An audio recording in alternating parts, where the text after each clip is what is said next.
This is an Old Gamer Rants Live, Episode 2, for the weeks of January 15th, 2017.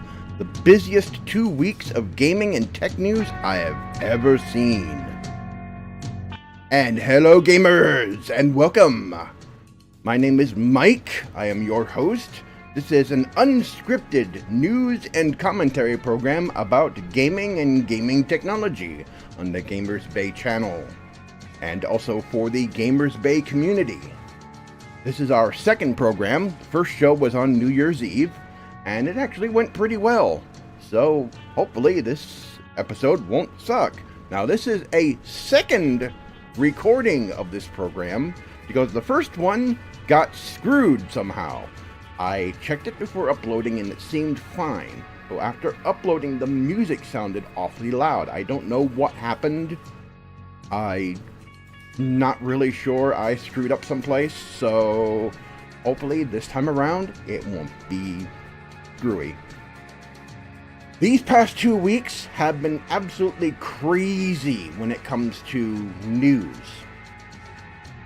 At the beginning of every year, two big things happen.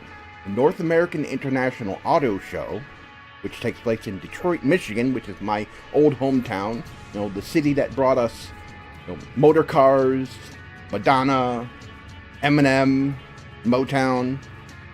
That's Detroit, Michigan. And then the Consumer Electronics Show in Las Vegas. And this year, there was just too much news. I can't cover everything that came out of CES. It's impossible to talk about it all.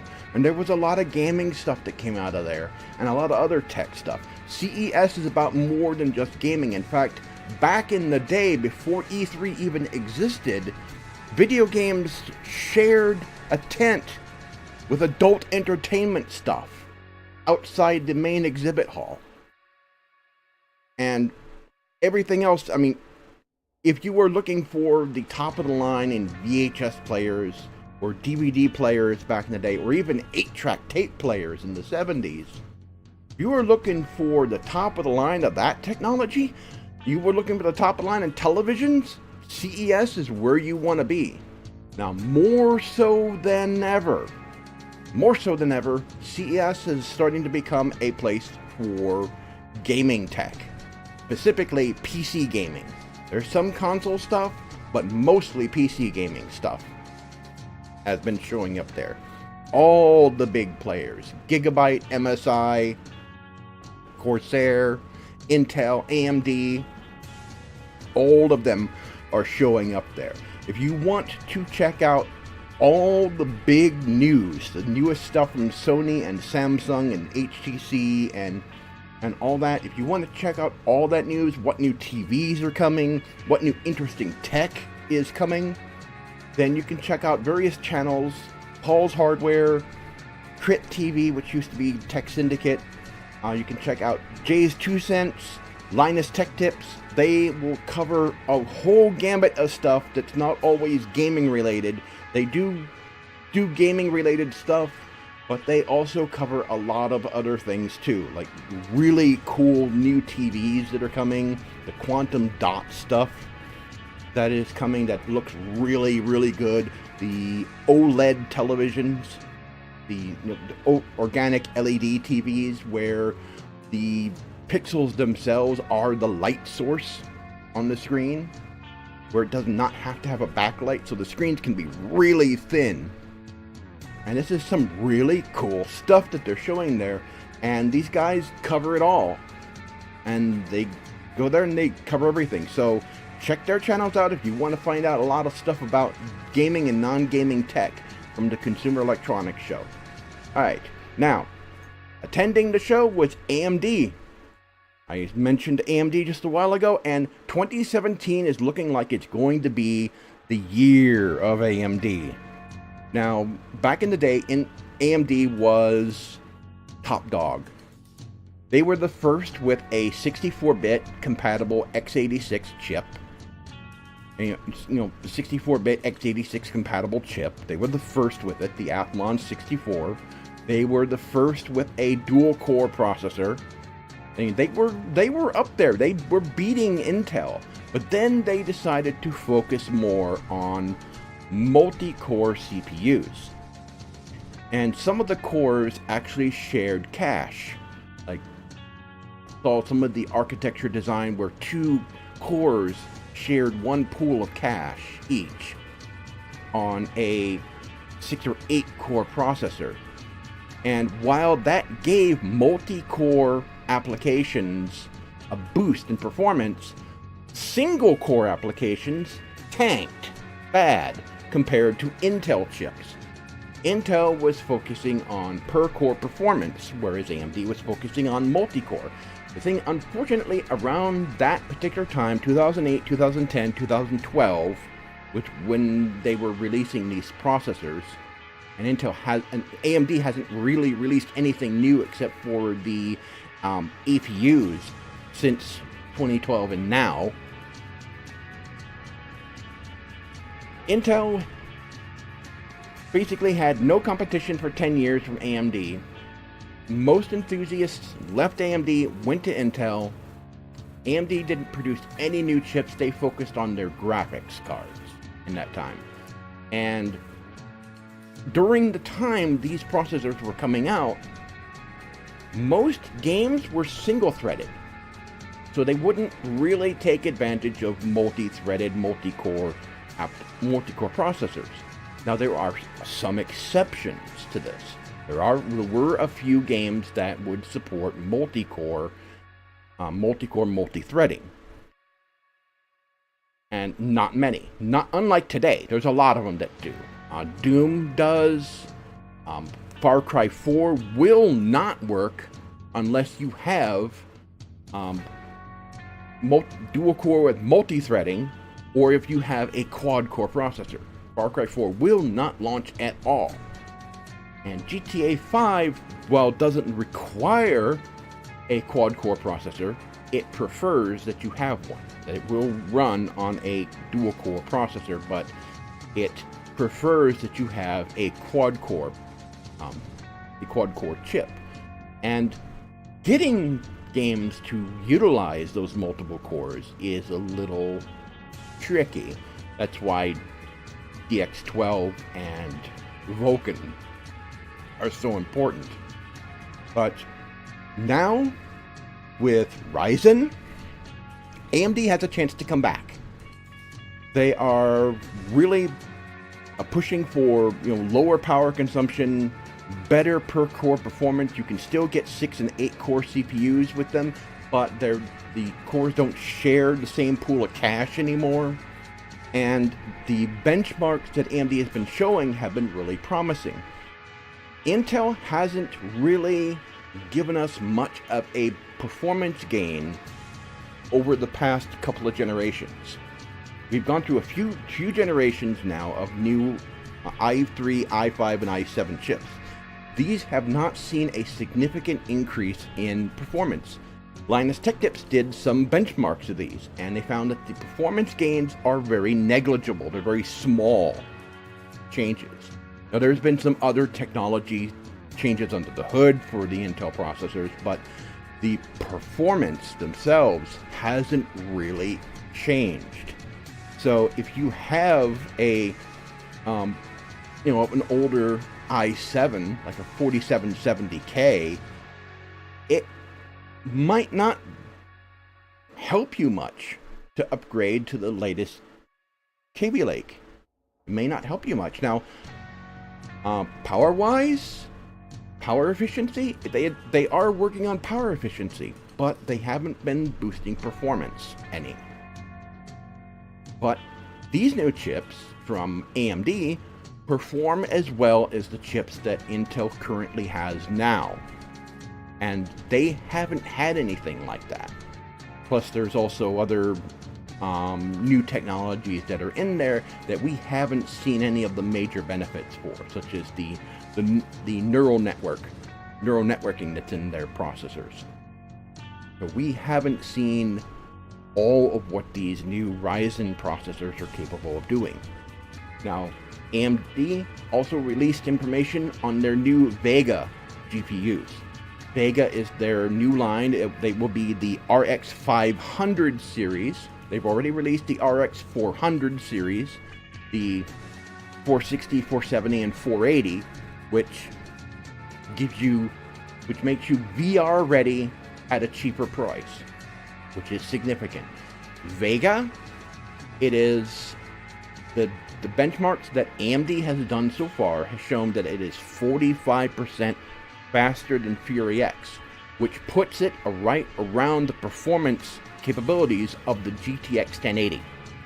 If around the same level of performance, if not slightly better. The Fury X is a damn powerful card, don't get me wrong.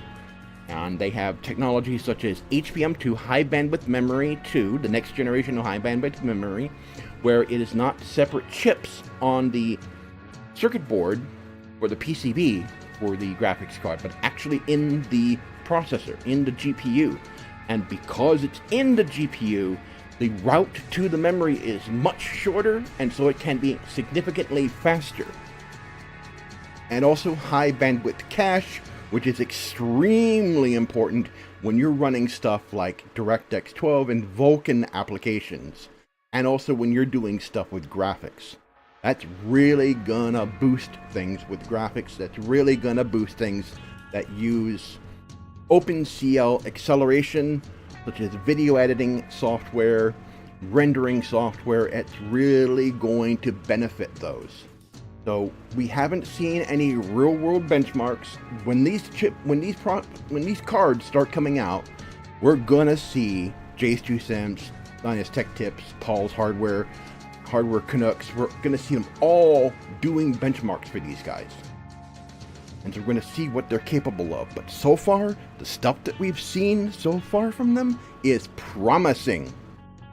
So it's looking like AMD is back. This is going to be the year of AMD. So hopefully they're going to be strong. They're coming in strong, and they're going to stay strong. Hopefully, this is their comeback. I really do believe this is their comeback. Speaking of VR, we had some interesting stuff for the HTC Vive. We had the Vive Tracker, a wireless adapter that lets you get rid of the tether to the headset, and a new strap with audio. Now the tracker lets you attach it to objects. You can attach it to a gun controller. You can attach it to a baseball bat. It has a mount that's sort of like the screw mount that for a tripod, that you can mount it to a whole bunch of different things. It's got connectors so that if you had connected to a controller, it can have buttons. You can have glove controls. There was some glove controls that they had on display, and the whole Vive setup can track 16 of these all at once. So you can have these all over your room and track them.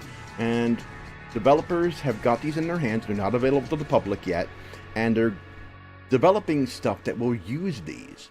So it's going to be interesting to see exactly what they can come up with. It's going to be pretty interesting. I mean, this is a nice design they have here. It mimics the design of the controllers that come with the Vive, where it emits IR signals in multiple directions so that the system can track them. And it is pretty interesting what they can do with this. Would be interested to see exactly what they can come up with. New kinds of game ideas, new kinds of other concepts they can come up with this to use this technology. Of course, it can be used for first-person shooters where you can mount it on the end of a gun and then point, and it would get more accurate pointing. That would be pretty fun. That'd be pretty interesting. The wireless adapter gets rid of the tether. That's one of the biggest problems besides the price, one of the biggest problems of VR is the fact that you've got this heavy cable hanging off of you that you can easily trip over, especially with the HTC Vive and its full room VR experience. So this device, it plugs into the HDMI and USB 3 ports, and it connects to the top of your headset, and then you place a transmitter receiver up on your roof, pointing down, so it has line of sight. It has line of sight connectivity with this device that's on the top of your headset. And the latency is very negligible. It's very small. You hardly ever notice it. It is there, but it is very minor, very small. So this is something that VR has needed. I always knew that the cable was going to be a problem. That cable for the Vive is pretty thick because it is routing HDMI. It's routing a couple of USB 3 through there and audio. So, you know, this was needed. This was definitely needed for this. And there's a new strap. And the new strap is designed after the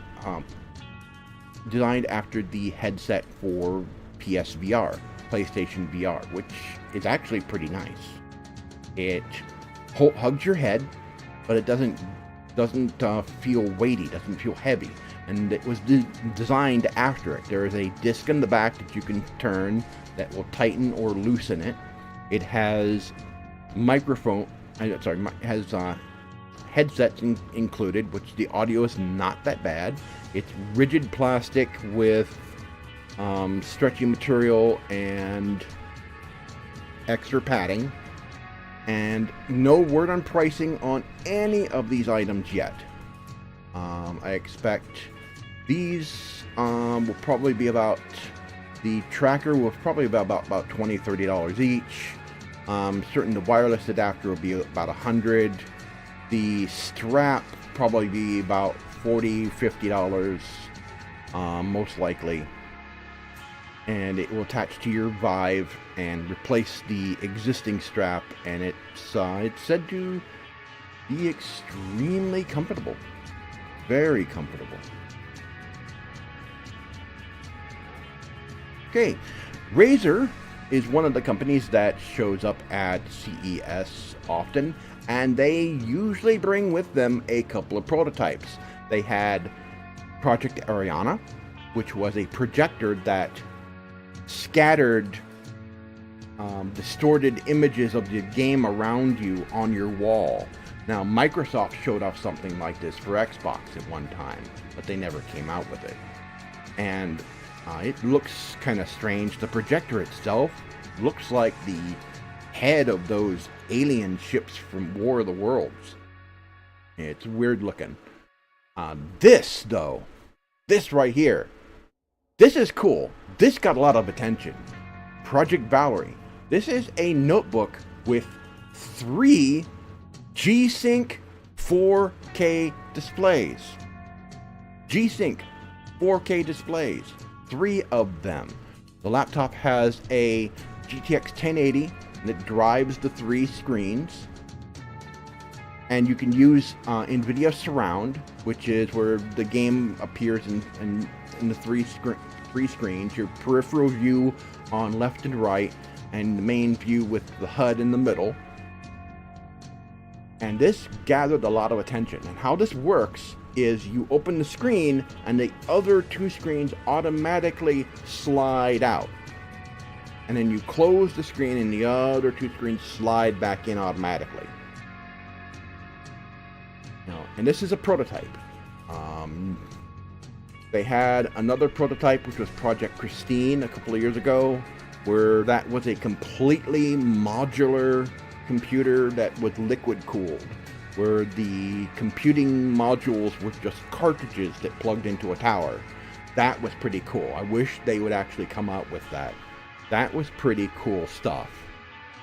This is another one of their prototypes that they brought to CES. This one, because of the immense interest in this one, it could actually become a product. Likely it'll be an expensive product. This is Razer we're talking about, but it could potentially become a real thing. Now, unfortunately, somebody liked it so much that someone stole it. Yeah, the last day of the show when the crew was cleaning up at the Razer booth, someone went into the back room and snatched Project Valerie. Now this is a prototype. It's not a production model. It's pretty rough. So it's not like a finished product. And the Razer has a reward out for anyone who has information on where this went and who has it. So hopefully they get it back. I don't know if they have any others like this. This might be their only prototype. But this thing's cool, and it has the potential to become a real product. I mean, there's been a lot of attention put on this guy. A lot of attention. Speaking of notebooks, holy crap! Acer released this. This is actually going to be a product. This is actually going to be released. Acer Predator 21X.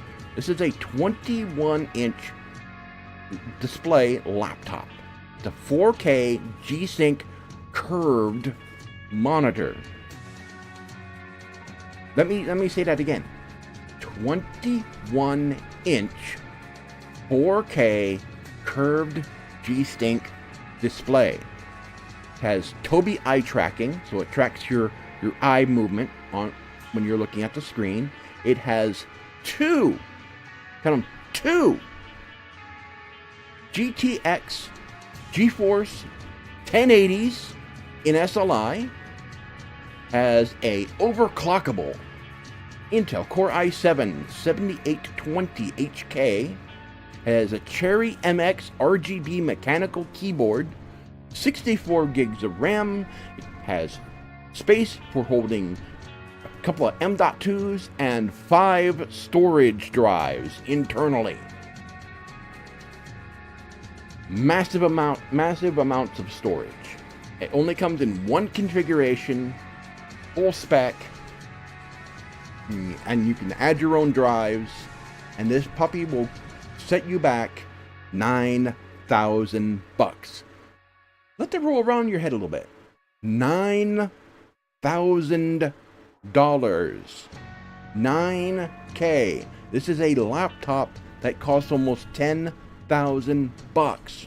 This thing's got 5 pounds of copper heat pipes inside of it just to keep the 2 graphics cards cool and the processor.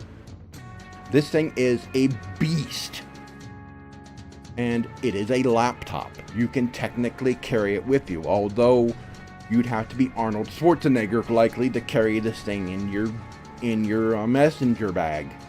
But it's a laptop, and it is a gaming laptop specifically. And this is crazy. Now, gaming laptops have gotten better. They've gotten really good lately, and they've gotten cheaper. Well, except for this thing. So gaming laptops have gained in popularity, and that's what Acer is aiming at here. The thing is, they're aiming at the gamers that can actually afford to buy this beast. Oh boy, I'd have to save up for a couple of years to buy one of these things. But this thing is a monster. It is huge. Also, the number pad on the side flips over and becomes a trackpad. It's actually removable. So that's pretty crazy. This thing is off the hook. And it's got plenty of connectivity. USB 3, Type C on the sides. It's got Thunderbolt. I mean, it's got everything.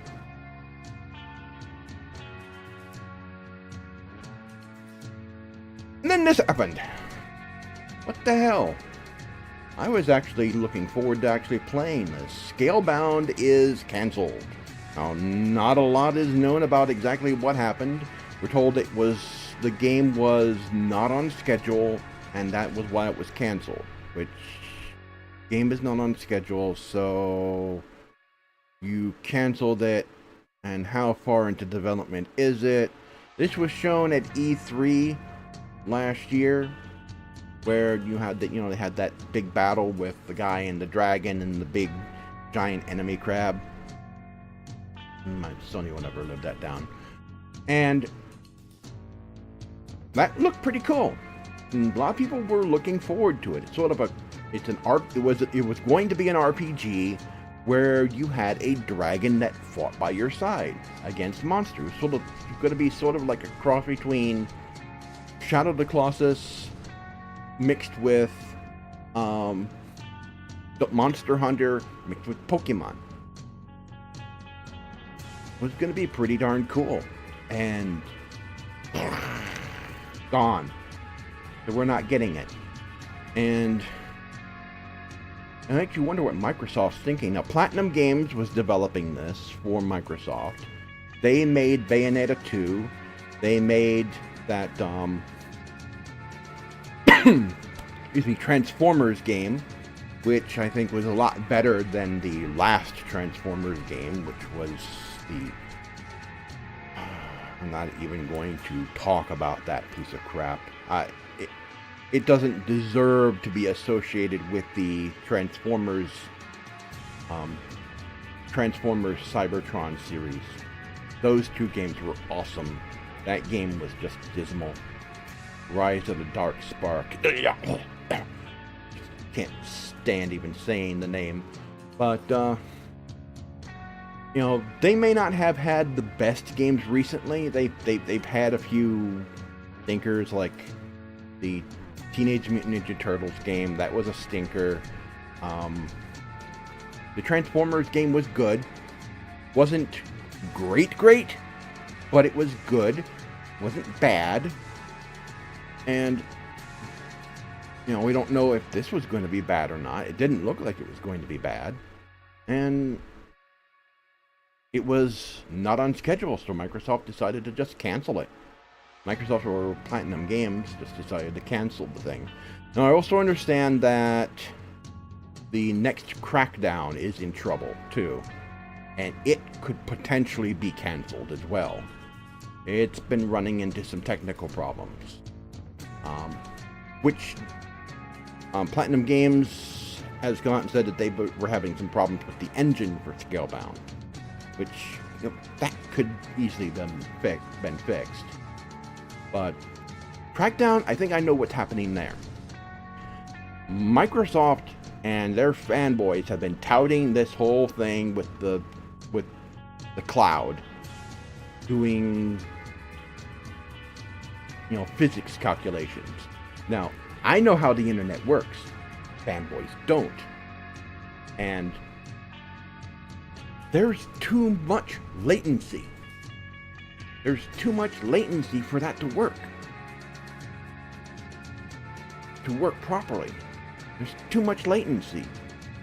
And they're going to do this with Microsoft Azure, which is their cloud computing thing, and the companies that use this have to pay for it.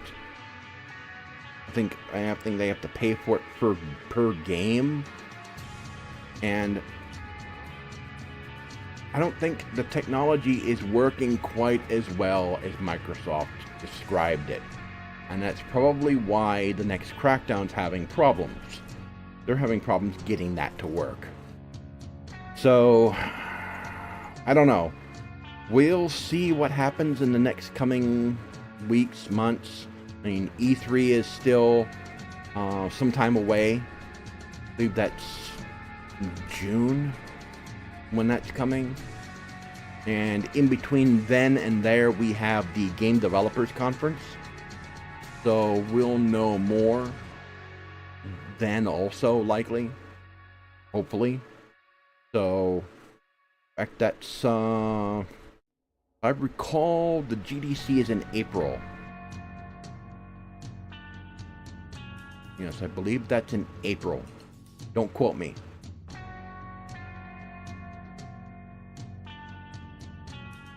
Alright, my special comment for this episode.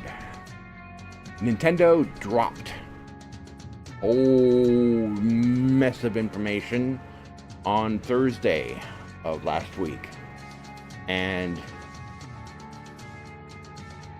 and a little bit but a little bit yeah.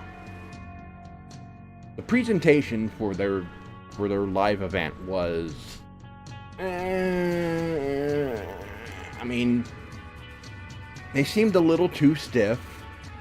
I mean, the new guy, the new CEO, he's no Satoru Iwata. Satoru Iwata, he was a charismatic leader. He was Japan's version of Reggie Fils-Aimé. I mean, he was pretty darn cool. Not only was he cool on stage, he was a pretty darn cool guy in general. I mean, he was a gamer. He was a gamer's gamer. But this guy is like this old, old Japanese salaryman guy standing there on stage. But he did pretty good. You have to give him the benefit of the doubt. I mean, he's filling some pretty big shoes there, and he wasn't too bad. The translators, though, were pretty cringy. I mean, especially when they brought out the Tim Burton of video games, Suda51. I mean, if you ever played Killer is Dead, or Lollipop Chainsaw, or No More Heroes, you played a Suda51 game, and so you know what I mean. Tim Burton's movies are strange. Well, Suda51's games are strange. That's why I call him the Tim Burton of video games. The thing is, he comes out on stage and he's this normal-looking dude. It's like, what? I expected him to look a little more, eccentric. But he's a normal-looking dude. And his translator sounded like he was on Valium. I mean, he sounded like that boring guy that's from some of the TV commercials for toys, and also some of the teachers on Animaniacs. Yeah. But we're getting some interesting stuff. Oh, and the guy that Sega brought out. Oh, that guy looked awesome. I don't know who he is. He looked like a punk rocker. I mean, seriously. He looked like somebody that came out of JoJo's Bizarre Adventure. Totally. I mean, he looked cool. He looked awesome.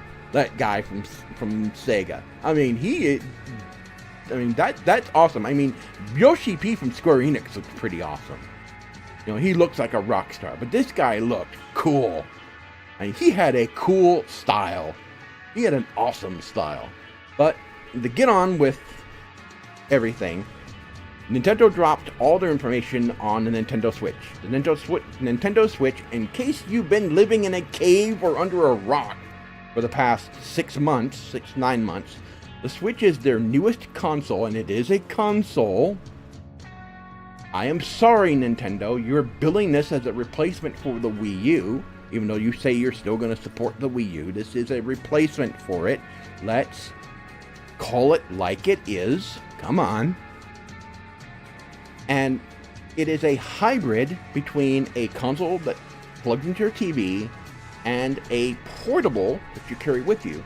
Now, here in the US, game consoles are still going somewhat strong. PC gaming is gaining in popularity big time, but consoles still have a hold here. In Japan, console gaming has been devastated by mobile gaming. The console market's been devastated over there. And so this is their response to that. Instead of just releasing games on a cell phone specifically, they're making a portable machine that has the power to produce high-end graphics just like a game console. Now it's going to have, depending on the game and how demanding the graphics are, it's going to have between 3 and 6 hours of battery life, which is not too bad. The original Game Boy, I believe the Game Boy Color had around that length of battery life in one go, depending on the game. And The design is actually pretty good. The two controllers on the side, the Joy-Cons detach. You can use them separately. They have haptic feedback. They call it HD rumble, but it's not rumble. Rumble was produced when a motor spins a weight, an off-center weight. That's what gives you your rumble in your PlayStation controllers. But it uses haptic feedback, the same kind of stuff that this uses. Steam controller. Same thing that this uses. The way they described it, feeling ice in a glass. And you could feel how many cubes were in there when you shook it. You can only get that from haptic feedback. You cannot get that from rumble. So, that's a thing that they have.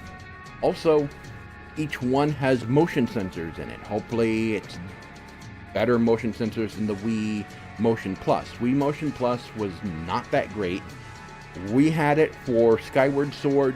We had to constantly recalibrate the Wiimote in order to play the game, and the inaccuracy of it made the game virtually unplayable, besides the other problem of that game being so linear. So, there's that. It has motion capabilities. Again, motion controls, and people are tired of motion controls, Nintendo. People are tired of motion controls.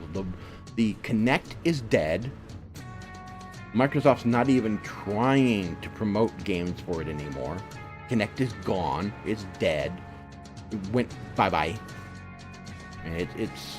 They're not even worried about that anymore. This has some sharing features. There's a button so you can share a screenshot on there. No word on whether or not they're going to change their policy for YouTube. Whether they've learned that that's a bad thing or not. Probably not. I'm not going to hold my breath. And you can use those two Joy-Con controllers. You can turn them around on the side, and you can use them like a little NES controller for multiplayer games. That's pretty cool. So you can play with two people. And then you can plug them into the Joy-Con charger, which gives you, lets you use the two Joy-Cons as if it were one big controller, and then there's going to be a Pro controller, which is uber expensive at $70. And the accessories for this thing are pretty expensive, too. I mean, they're pretty pricey. You get a strap that connects to each, so you can put a wrist strap on so you don't accidentally throw it into your screen or throw it at one another when you're playing 1-2 Switch, which is a party minigame compilation that they showed off at the beginning of the show. It was okay. I mean, they had to have at least one of those to show off what the capabilities of the Joy-Cons were. And as I said, people are tired of motion controls now. I mean, they've even gotten away from using a lot of motion controls by using that tablet control. There's some motion controls in that, but they've mostly gotten away from using the Wiimotes for most games on the Wii U. It was sort of a dress rehearsal for what they're doing with the Switch. The screen for the Switch has multi-touch, so there is that. So they could have games. So they could have games like Fruit Ninja or something similar to that. So games where you actually touch the screen to do things. So they can have that for this. So that's an interesting thing. They showed off a game called ARMS, which again uses the motion controls for the Joy-Cons, which, if they're accurate enough, looks like it might actually be fun. If Nintendo made a headset that you slide the Switch into and showed two different displays through two different lenses for VR, and you use the Joy-Cons as controllers, VR controllers, for that game, that would actually be cool.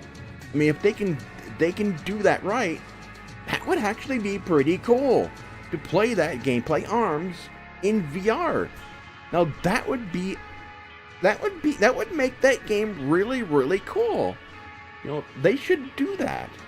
But there hasn't been any word on that.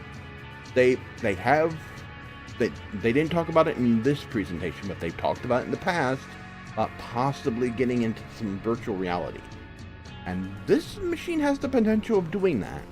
They could put it into a screen, make a headset that goes around your head, maybe have something that grips your head similar to the PSVR, and let you use this as the screen for virtual reality. It might be a little big, a little awkward to use, but you know, this has potential to it. In addition to ARMS, they showed a new Mario game, which is an open world Mario game. It will not be out until the end of the year, which is a bummer. And it looked really cool. You ran around, looks like you could run around a city that looked like New York and various other locales, and you got there on an airship. So that was pretty neat. And Bowser had this silver suit with a top hat and everything, and Mario was able to throw his hat and with different powers and effects. That's going to be an interesting thing. And we're getting a new Fire Emblem game. We're getting a new Shin Megami Tensei game. We are getting a bunch of Dragon Quest games from Square Enix, and a brand new IP from Square Enix that actually looks pretty interesting. It has a very stylized art style, and it's a side-scrolling RPG. So it looks interesting. Actually looks pretty interesting on it. And we're getting, of course, we're going to get Mario Kart, we're going to get Splatoon, which the guy on the stage looked like he was embarrassed doing that whole squid research skit. That was a little awkward for him, but they got Splatoon 2. Looked like it had much better graphics. They have new gameplay features. They have new weapons, special weapons, sort of like Paragon and Overwatch's special attacks. It looks like they incorporate that now. So they're incorporating some of those capabilities into the game. And they've got whole new arenas and everything. So Splatoon 2 is looking good. Splatoon was a popular game for the Wii U. So, you know, that's gonna sell systems. And at the end, we had a skit with Shigeru Miyamoto and Reggie Fils-Aimé and the producer of Legend of Zelda Breath of the Wild, and we finally got to see a better, we get a better trailer that shows us exactly what we're getting, what kind of Zelda game that we're getting, and it's going to be a launch title for this system. Not often that Nintendo launches a new machine and you get a Zelda game as a launch title. Not often. In fact, I don't think it's ever happened. Nope. It happened with the Wii, with Twilight Princess, I believe. I'd have to look that up. But we're getting that on March 3rd. It's coming to the Switch and the Wii U. And it looks awesome. This game looks awesome. It's like Zelda meets Skyrim meets Ark in a way. I mean, because it's reliant a lot on crafting. You make items to give yourself more hearts. You don't go out and look for hearts in dungeons to build your heart meter up. You actually have to make stuff and eat it to give yourself more hearts temporarily. So it's looking pretty cool. So this is looking to be pretty cool, and the storyline looks like it's going to be pretty cool. And there's real voice acting finally in a Zelda game. Well, not counting the CDI games, which we're not going to discuss those. No. Well, so there's that. They dropped that big bomb on us. Some other details came out. They're going to have an online service that is paid. they're going the same route as Xbox Live and PSN. They're going to have a paid online service. Now, in order to justify that, Nintendo has to offer something really good. They do have voice chat, though it works through a mobile app, which it doesn't go through the console itself. It goes through a mobile app, which is weird. And there was some talk about users getting one free NES and Super NES game for an entire month each, where you get an NES and Super NES game for free for 1 month, and then you get another one free for 1 month. But you don't. But unlike the games that you get free with your Xbox Live Gold account, you don't get to keep them. They deactivate after 1 month, and it's like, this isn't going to be enough, Nintendo. That's not going to be enough. You're going to have to really dangle that carrot out. You're going to have to offer something that's really, really, really, really good. And just offering just the ability to play online by paying isn't going to be enough. It isn't going to be enough. I mean, the other console makers are pushing it, charging for online play with their services.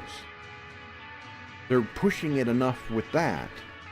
So you're going to have to really come up with something that's good, Nintendo, to justify charging a monthly fee for your online service. It's going to have to be better than just getting an NES and Super NES game once a month. It's going to have to be better than that. You're going to have to do better than Microsoft and Sony.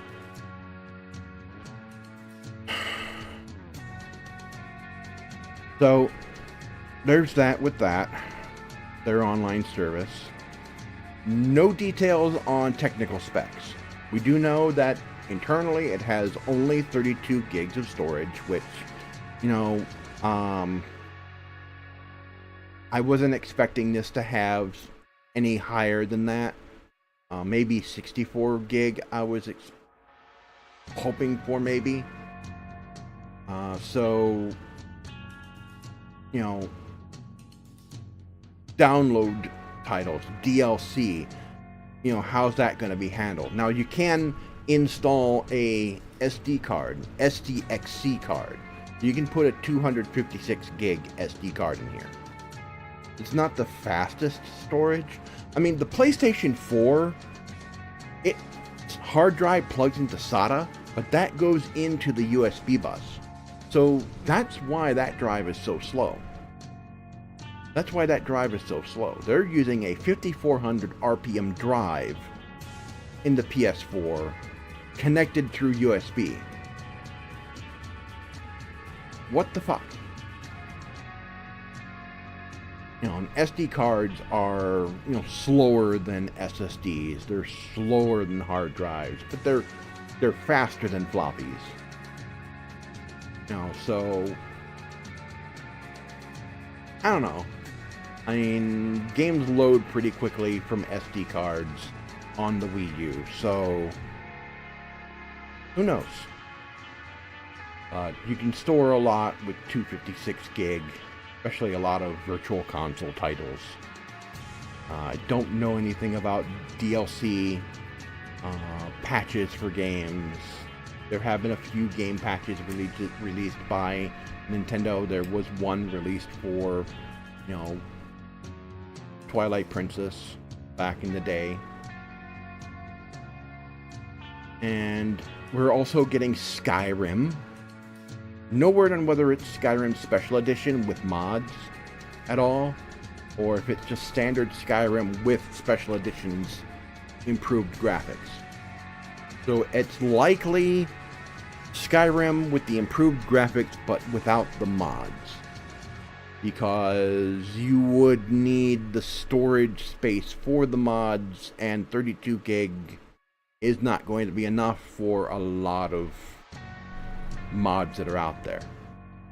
And even 256 gig on an SD card is really pushing it. That is, unless you use like multiple SD cards. You have an SD card dedicated to specifically mods for Skyrim. But it looked good. It looked like the special edition Skyrim graphically. So, you know, it's going to look better than the vanilla game. The Skyrim had incredible graphics for 2011. Today, not so much, which is why we have ENBs and the special edition. So, Nintendo Switch, coming March 3rd. It is a big deal. It is hopefully Nintendo's chance of getting back out on top. It is their chance of recovering from the dismal failure of the Wii U. I wouldn't say the Wii U was a failure, but it didn't do as well even as the GameCube. The GameCube is considered a failure, but this didn't do it. The Wii U did worse than the GameCube. It's not a bad machine. It's just Nintendo didn't market it good enough.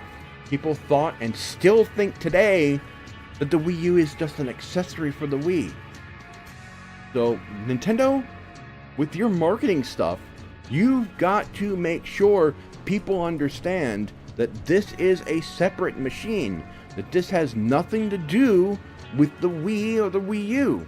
You got to make sure that people know that this is a separate console, that this doesn't have anything to do with the 3DS, doesn't have anything to do with the Wii U. You got to make sure it's a separate machine. Make sure that it's marketed and people understand it's a separate machine, or they won't buy it. Because historically, add-ons for consoles really haven't done all that well. I mean, there have been many attempts in the past.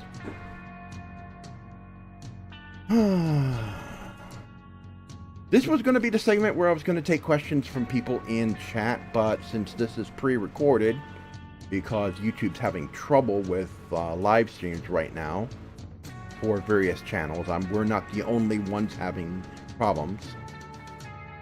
So if you have any questions, leave them in the comments below. Also, if you are on Gamers Bay on Google+, leave them in the comments for the thread for this video. You can also contact me on Facebook, Twitter, and Google+ via my contacts on the screen. And I want to thank you for watching. We'll be back in 2 weeks with more gaming news. My name's Mike. Thank you for watching, and I will see you next time.